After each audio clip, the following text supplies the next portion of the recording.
Le nez dans le guidon, on pourrait se croire en Provence. Mais à chaque virage ou presque, un temple bouddhiste nous rappelle qu'on est bien en Thaïlande. Ah, les routes, elles sont un peu pourries quand même. Daniel et Monique, qu'on avait rencontrés hier dans leur piscine, sont devenus de vrais sportifs depuis qu'ils se sont installés à Phuket.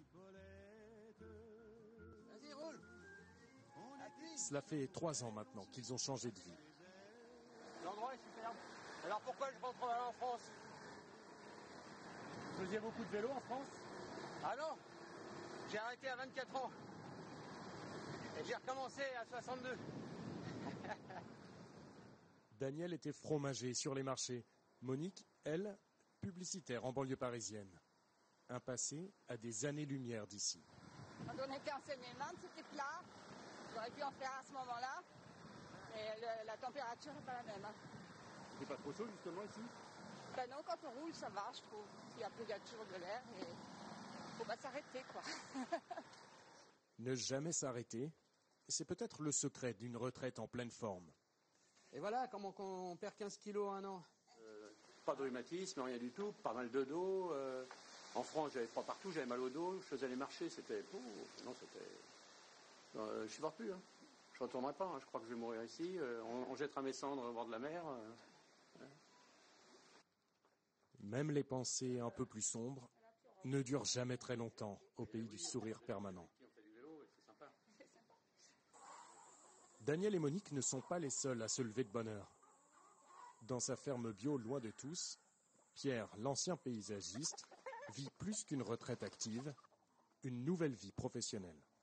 Voilà, on a préparé bonne livraison. Alors aujourd'hui, on envoie 21 kilos de concombres, 46 kilos de roquettes et 750 œufs. Voilà pour la livraison du jour. Le travail pour lui, c'est la santé, mais aussi un complément de ressources indispensable quand on touche 570 € de pension par mois.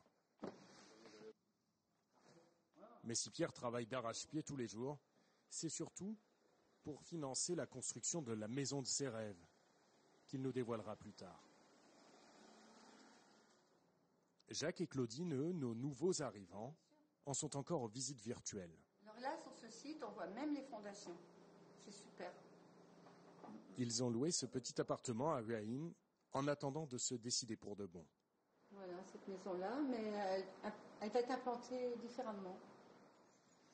Avant de sauter le pas et de s'installer à 10 000 km de la France, il y a un domaine qui inquiète nos retraités, c'est la santé. Alors Jacques et Claudine ont pris rendez-vous dans un des meilleurs hôpitaux de la ville. Il y a un bon docteur ici. Oui.